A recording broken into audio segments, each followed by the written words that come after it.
안녕하십니까. 감사 스마일입니다. 9월 21일 목요일 아침 방송 즐겁게 시작하겠습니다. 오늘의 한 줄 명언은 아무리 깊은 내면일지라도 한계가 있다. 인간은 분노와 원망을 이길 수 없고 고통을 끝까지 참을 수도 없다. 다 참으려고 하지도 말고 혼자 감당하려고도 하지도 말자. 무엇보다 중요한 건 내 마음의 건강이다. 감사 스마일이 이 글을 갖다가 오늘 아침에 제가 이야기 드리면서 어제 비도 좀 오고 또 가을을 갖다 좀 재촉하는 또 아침에 출근할 때 보니까 날씨가 좀 쌀쌀해졌습니다. 어제 감사 스마일 저녁에 너목보에 유튜브에 너목보에 있는 그런 좋은 영상들이 이제 함축되어 있는 영상들을 갖다가 보다가 김기태라는 가수가 너목보에 출연을 했었더라고요. 그래서 저는 깜짝 놀랐어요. 그 김기태라는 가수 이제 알고 계시는 분들 알고 계시겠지만 오디션 프로그램에 나와서 상당히 이제 말 그대로 이제 1등을 하셨던 분으로 제가 알고 있는데 제가 이분의 노래를 들으면서 이분이 17년 동안 노래를 불렀다고 합니다. 그런데 이분이 이제 그 자막이 이렇게 나오더라고요. 제 노래를 듣는 사람이 있는 한 꾸준하게 자기 노래를 갖다가 하겠다라고 이야기를 하더라고요. 그랬는데 그 너목보 나오고 난 이후에 이제 어떤 이제 그런 프로그램에 나와서 이제 당당하게 1등을 하는 모습을 보면서 참 무명의 시간에 17년 동안을 갖다가 그렇게 한결같이 노래를 갖다 해서 그런 결과가 있지 않았을까라는 생각도 들고 감사 스마일이 최근에 이제 저도 이제 인간인지라 제가 아침마다 방송을 하는데 이제 전에만큼 신문단 섭부 연장 전에만큼 이제 조회라든지 그 다음에 구독자들도 빨리빨리 이제 구독자 수도 좀 늘어나지 않다 보니까 좀 약간 좀 실망하던 차에 제가 어제 그 노목보를 보면서 제 나름대로 큰 위안을 받았습니다.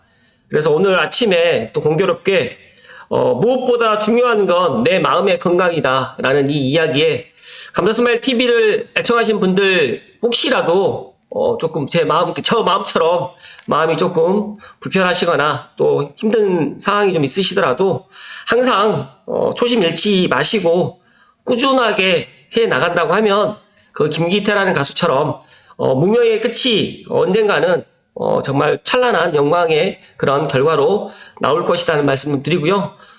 감사 스마일도 구독자가 10,000명이 넘었다는 거에 대해서 상당히 기쁘고 감사하지만 또 최근에 제 스스로도 이제 컨텐츠를 갖다 올리는 데 있어서 내가 이 컨텐츠를 갖다 이렇게 해야 되는 게 제 스스로도 좀 못마땅한 부분 없지 않아 있고 하던 차에 어제 제 나름 이안을 좀 받아서 오늘 감사 스마일 TV 애청자분들께 오늘 아침에 좀 이야기 드립니다. 아침 소두가 좀 다소 길었네요. 어제 그 부동산 카페를 보다 보니까 셰림이라는 분이 고향은 당분간 분양이 없어서 집값이 절대 안 떨어질 듯이라는 이런 글을 올렸어요. 그래서 제가 캡처를 해서 이건 분양이 있고 앞으로 계속 공급이 있다는 게 느껴져야 집값이 좀 떨어지고 할 텐데 분양이 없고 남은 건 창릉이랑 장항뿐이니 당분간은 절대 집값 안 떨어질 것 같습니다. 오르면 올랐지. 이렇게 생각하시는 분도 계실 거고 이렇게 또 생각하지 않으신 분도 계실 텐데 물론 미래의 일은 아무도 알 수 없습니다. 감사 스마일이 2009년도, 10년도, 12년도, 13년도를 경험해 보면서 느낀 거지만 정말 그때와 지금과의 상황은 좀 다른 상황인 게 뭐냐면 그때는 입주 물량이 막 넘쳐났었거든요. 수도권에 이기 신도시도 있었고요. 보금자리 주택도 있었기 때문에 입주 물량이 눈에 보이게 상당히 많이 있었고 미분양도 정말 많았는데 지금 상황은 올해가 문제가 아니라 내년, 내후년 이제 3년 후가 더 큰 문제라고 이야기를 전문가분들은 이야기를 하는데 2025년 정도가 되게 되면 정말 입주 물량 자체가 고양시뿐만 아니라 서울, 경기도에 많이 없다, 부족하다. 그렇게 해서 전문가분들도 많이 걱정을 하고, 20일에서 25일 사이에, 부동산 공급 대책을 발표한다고 하는데, 오늘이 21일이다 보니까 아마 다음 주에 발표를 하지 않을까, 아니면 내일 주말쯤에 발표를 하지 않을까 생각을 하는데, 제가 생각했을 때 주택 공급 대책이 발표가 된다고 하더라도, 시장에 영향을 갖다가 물론 줄 수는 있겠지만, 제 개인적인 생각은, 집값이 안정이 돼가는 걸 갖다 현 정부에서도 원할 거라고 생각을 하고 급격한 상승은 맞겠지만 그래도 저는 우상향을 한다는 제 개인적인 생각을 소신껏 이야기 드립니다. 그래서 감사스마일 TV를 애청하신 분들만이라도 본인의 그런 부동산 인사이트를 계속해서 넓고 깊게 좀 펼쳐 나가시라는 말씀 좀 드리고 오늘 본론으로 들어갈 수 있도록 하겠습니다. 오늘 방송 드릴 주제는 비즈 한국의 부동산 인사이트, 집을 사고 싶다면 대출 자금 계획부터 세워라. 비즈 한국에 이제 빠숑님께서 이렇게 칼럼을 갖다가 기고하는 걸로 제가 알고 있는데 상당히 와닿는 칼럼입니다. 먼저 결론을 드리면 부동산을 갖다가 집을 살 때 대출 없이 사시는 분들은 저는 제가 부동산을 하면서 100명이 집을 샀다고 하면 진짜 한 3명 봤나? 3명조차도 못 본 것 같아요. 그러니까 집을 돈이 많아서도 집을 살 때는 대출을 끼고 샀고 돈이 없으신 분들은 당연히 대출을 갖다 끼고 사는 거기 때문에 집을 사는데 온전히 내 돈을 갖다가 다 주고 사시는 분은 제가 지금 생각해 보니까 저희 부모님, 저희 아버지밖에 없었던 것 같아요. 그래서 저희 어머니하고 아버지하고 이제 집을 갖다 살 때 싸웠다고 하시더라고요. 왜 싸웠냐고 하면 빚을 갖다가 조금 냈으면 더 좋은 집을 샀을 텐데 저희 아버지가 이제 빚을 내기가 너무 싫어서 그 돈 한도 내에서 집을 샀고 지금 현재 이제 그 집에 저희 어머님이 거주하고 계시는데 그러니까 빚을 내고 대출을 갖다 받아서 집을 산다는 게 과거에도 쉽진 않았지만 현재도 마찬가지로 어렵다는 이야기를 먼저 드리고 집을 만약에 사기를 갖다 희망하시는 분들은 이 대출과 현재 내 자금 그리고 앞으로 이런 뭐 대출을 갖다 성한이라든지 이런 것들을 갖다가 할 수 있는 계획부터 세워서 집을 갖다 장만하시는 것을 추천드리고 추가적으로 대출 공부도 하셔야 된다는 말씀 드립니다. 감사스마일도 뭐 대출을 갖다 썩 좋아하진 않지만 이 공부하면 방법이 나오고요. 50년 만기 주택담보대출로 주택 구매 계획이 있었습니다. 근데 이것도 조만간 없어질 것 같은데 만약에 혹시라도 다음 주까지 내가 내 집 마련 계획이 있으신 분들은 꼭 이런 50년 만기 주택담보대출이라든지 특례 보금자리론 대출을 갖다 이용하시면 좋을 것 같다는 말씀 드리고요. 관련해가지고 빠숑님과 함께 풀팽님이라는 분이 대출을 관련해가지고 상당히 좋은 인사이트를 갖다 주시는 분이 있습니다. 그래서 특례 보금자리론 DSR 50년 만기 대출 그리고 전세 반환 대출의 향방이라든지 새로운 대출의 판이 열렸다라든지 관련해가지고 오늘 새 정부 완전히 바뀐 부동산 대출 전략이라든지 완벽하게 전략을 짜드리겠다라고 해서 빠숑님께서 이렇게 좋은 또 이런 대출 관련해가지고 인사이트를 갖다가 주신 풀팽님의 강의를 갖다가 들어보실 것을 추천드리고요. 감사 스마일이 관련되어 있는 영상은 링크를 걸어서 안내를 해드릴 수 있도록 하겠습니다. 일단은 칼럼 내용을 좀 살펴드리면 지난 9월 13일 날 금융위원회에서 이제 가계부채 현황 점검회의를 개최했는데 7월에 이어서 8월에도 주택 거래 회복세 등이 이어지고 있다 보니까 향후 가계부채 증가세가 보다 확대되지 않도록 면밀하게 관리가 좀 필요한 시점이라고 지금 보고 있습니다. 그러다 보니까 50년 만기 주택담보대출 취급 현황이라든지 뭐 전 금융권 가계대출 증감 추이를 갖다 보시는 것처럼 이렇게 금융위원회에서 이제 보고를 했죠. 그러다 보니까 제가 이제 앞서서 말씀드렸던 것처럼 이제 6억 넘어가는 특례 보금자리로는 이제 다음 주까지만 이제 접수를 받고 이제 더 이상 이제 대출을 갖다 해주지 않는다고 합니다. 그렇기 때문에 이제 추석 명절 지나고 난 이후에 내 집 마련을 갖다가 하시려고 생각하셨던 분들께는 좀 날벼락 같은 소식일 것 같은데 일단은 조금 만약에 내가 대출을 갖다 활용해서 내 집 마련을 갖다가 좀 하기를 희망하시는 분들은 좀 빨리 움직여야 된다는 말씀 좀 드리고요. 6억 이하는 없어지지 않았기 때문에 6억 이하에 뭐 내 집 마련 희망하시는 분들은 추석 명절 이후에 이런 것들도 한번 고려해가지고 보셨으면 좋겠다는 말씀 드립니다.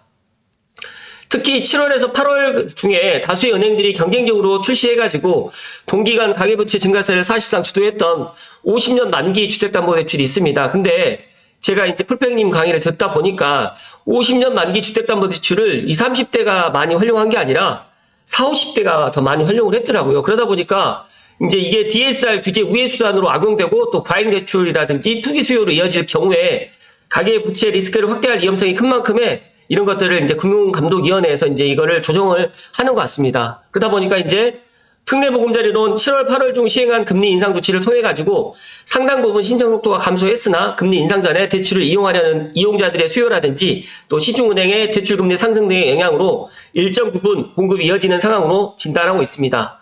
그러다 보니까 그러니까 주택금융공사라든지 한정된 지원 여력을 보다 보니까 도움이 절실한 분들을 대상으로 집중해야 된다고 발표를 했지만 사실상 이런 대출이 어떻게 진행되는지를 정말 서민들과 중산층에 계시는 분들은 많이 모릅니다. 왜냐하면 서민들과 실수요층들은 대출을 한 번도 안 받아보신 분들이 많이 계시고 특히 주택담보대출을 갖다 받는 분들은 정말 더 그런 분들이 더 많으실 거라고 생각합니다. 그러다 보니까 이 가계대출을 갖다 잘 활용할 수 있는 방법을 몰라서 내 집 마련을 갖다가 또 못하시는 분들도 의외로 많이 계시더라고요. 그래서 이런 부분에 있어서 정말 내가 내 집 마련을 갖다 생각하시는 분들은 뭐 지금 당장 내가 내 집 마련을 갖다가 생각을 하지 않더라도 내 자금 계획부터 아니면 내 대출 여력이라든지 DSR이 내가 얼마나 되는지 그리고 어느 정도를 내가 대출을 받을 수 있는지를 갖다가 미리 이런 것들을 확인하시라는 말씀을 감사스마일이 이야기 드립니다. 관련해가지고 이제 시중은행에서는 말 그대로 이제 40년이든 50년이든 가계대출을 해서 자기네들도 이제 은행들도 장사를 하기를 갖다 희망을 해서 이제 이런 상품들을 출시를 했는데 이제 정부에서 또 이렇게 또 하지 말라고 또 이야기를 하다 보면 또 어찌됐든 간에 또 못하게 또 되거든요. 그리고 연초보다 연말이 이제 대출하기가 더 쉽지 않습니다. 그래서 이런 것들도 12월에 대출이 더 안 되기 때문에 늦어도 10월이나 11월 달에 이런 것들을 대출을 갖다가 활용해서 내 집 마련을 갖다가 하실 것을 감사스마일이 추천드리고요.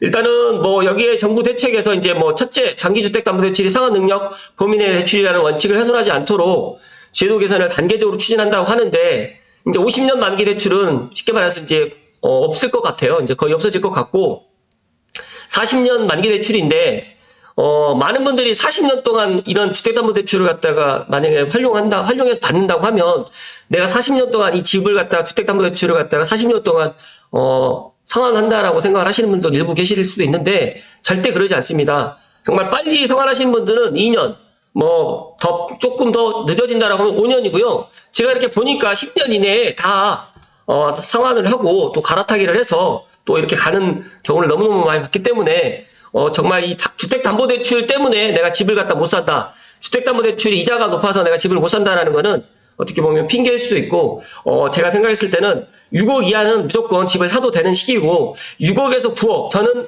감사스마일은 9억 이하의 주택은 내가 내 연봉이라든지 내 지금 현재 그런 자금, 그런 상환 능력이라든지 대출, 연간 이자를 갖다가 상환하는 데 있어가지고 정말 힘들지 않는 상황이라고 하면 대출을 갖다가 받으셔가지고 내 집을 갖다 마련하는 걸 갖다 저는 추천드립니다.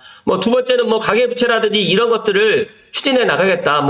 제도 개선을 통해 가지고 양적 질적 관리 강화를 갖다가 추진해 나간다고 하는데 저는 안타까운 거는 대출도 능력입니다. 그러니까 대출을 은행에서도 본인 신용도 있겠지만 자산이 많은 사람들한테 대출을 더 많이 해주는 거거든요. 그렇기 때문에 이 DSR 규제 때문에 대출이 더 많이 안 나오는 중산층과 서민들이 어떻게 보면 지금 대출에 대한 스트레스가 더 많을 것이라는 말씀을 드리고요.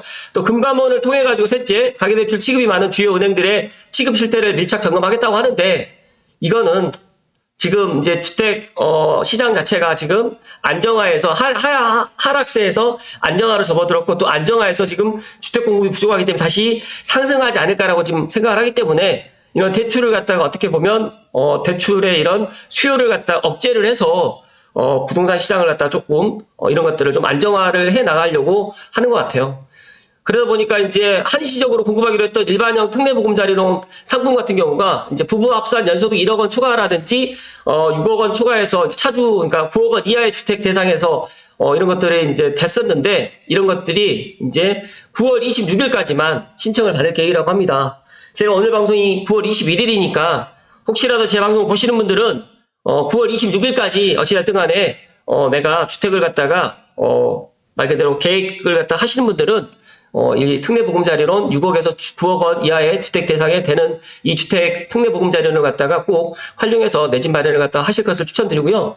또 서민 실수요층에 해당하는 우대형 같은 경우에는 연소득 1억 원 이하고 주택가격 6억 원 이하이다 보니까 이거는 특례보금자리론을 지속적으로 공급해서 어려운 이들의 주거 마련을 계속 지원해 나갈 계획이라고 하지만 제가 생각했을 때 고양시도 6억 원 이하의 그런 아파트들이 많지가 않습니다. 특히 84 같은 경우에는 더더욱 지금 부족하기 때문에 84인데 국민주택 평형 84 타입이 그러니까 34평 기준으로 지금 6억 원 이하의 아파트가 많지 않기 때문에 제가 생각했을 때 이런 아파트들은 6억이 넘어가고 또 1억 원이 초과되는 분들이 더 많기 때문에 연봉이 1억 원이 초과되시고 6억에서 9억 사이에 있는 아파트를 내 집 마련을 희망하셨던 분들은 정말 제 방송 보시는 분, 제 방송을 우연찮게 보시더라도 꼭 대출을 활용해서 내 집 마련을 하시면 좋을 것 같다는 말씀 드리고요.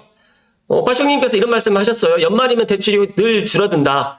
각기 다른 이유겠지만 늘 축소된다. 그래서 자금 계획이 필요하다. 찾아보면 있다. 공부하면 있다. 부동산 매수 계획이 있다라고 하면 또 내 집 마련 계획이 있다라고 하면 대출 계획은 필수다라는 말씀을 하셨습니다. 정말 이 말이 정답이라는 말씀을 드리고요. 잠시만요.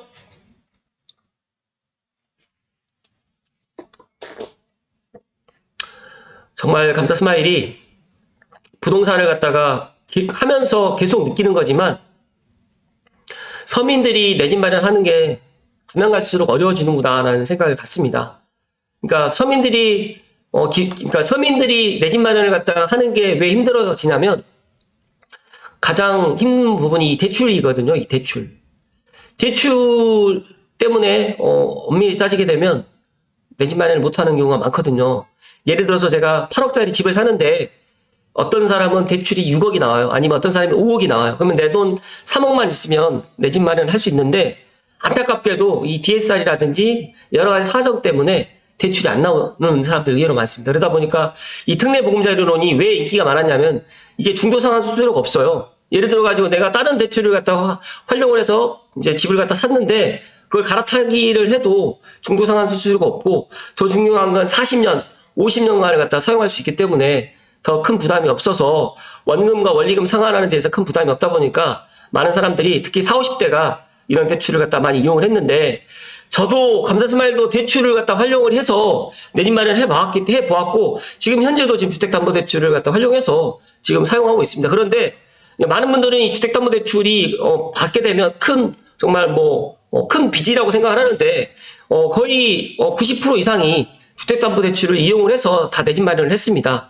주택담보대출이 돈이 없어서 주택담보대출을 받는 게 아니라 돈이 있어도 주택담보대출을 받는다라고 생각하시면 되고 이 주택담보대출을 또 받는 것도 능력이고 더 나아가서 이 대출을 활용하는 것도 엄밀히 따지게 되면 공부를 하셔야 되고 알아야 된다. 그래서 감사스마일이 오늘 이 부동산 인사이트 빠숑님의 칼럼 집을 사고 싶다면 대출 자금 계획부터 세워라는 말씀을 오늘 마지막으로 또 강조해서 이야기 드리고 정말 저 역시도 이 대출에 대해서는 이 풀팽님의 강의를 정말 한 번, 두 번, 세 번씩 반복해서 듣게 되는데 앞으로 또 이제 바뀐 부동산 대출이 또 나올 수 있어요. 왜냐하면 정부의 그다음에 공급 대책이 또 나오게 되게 되면 또 이런 여러 가지 또 내년에 또 실시되는 부동산 대책이 또 나올 수가 있고 또 대출에 관련해 가지고 또 새로운 또 대출이 또 출시가 될 수 있기 때문에 이런 것들은 기본적인 그런 대출에 대해서는 본인이 그런 부동산 인사이트를 갖게 되고 만약에 모르겠다라고 하시면 그런 것들은 또 배워 나가시면 좋겠다. 집은 대출로 사고 대출은 집으로 갚는 것이다. 라는 이 이야기 정말 콕 하고 오늘 와닿습니다. 아무튼 감사스마일 TV의 애청자분들 그리고 감사스마일 TV를 꾸준하게 시청해주신 감사스마일 TV 모든 시청자분들께 감사스마일이 요즘 좀 약간 제 스스로가 약간 좀 침체되어 있었는데 오늘 아침에 제가 좋은 글에서 이야기 드렸던 것처럼 마음의 건강을 갖다가 더 찾고 또 항상 긍정적인 마음을 견지해 나가면서 꾸준하게 제 방송을 갖다가 한 분이 보신다고 하더라도 많이 보지 않더라도 제가 제 이야기를 갖다가 듣는 분이 한 분만 계신다고 하더라도 제가 꾸준하게 방송을 해 나갈 수 있도록 하겠습니다. 감사스마일TV 찐팬 덕분에 엄밀히 따지게 되면 지금 멤버십도 하고 있는데 제가 지치지 않고 꾸준히 해 나갈 수 있는 큰 힘과 원동력을 주는 모든 분들 특히 가족분들에게 방송을 빌어서 다시 한번 감사의 말씀을 드리고요. 그리고 지금 이 순간, 이 시간까지 끝까지 시청해주신 감사스마일TV 애청자 모든 분들께 진심을 담아서 감사의 말씀을 드립니다. 오늘 하루도 건강하시고 행복 가득하십시오. 고맙습니다.